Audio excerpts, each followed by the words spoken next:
Jajan roti ke Devina Bakery yuk. Wuhu, ada bakery baru nih di kota Tasik. Welcome Devina Bakery di jagat kuliner Tasik. Bakernya udah punya pengalaman dan sertifikat pelatihan khusus loh.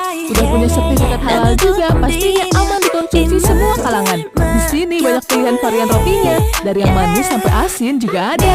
Nah, menu andalan di sini tuh ada roti sisir yang lagi viral. Ada 3 varian rasa yang bisa dicoba. Ada sugar butter, buttercream keju, dan buttercream meses. Harganya terjangkau Besti, mulai 4 sampai 5 ribuan aja. Harga segini tapi premium quality.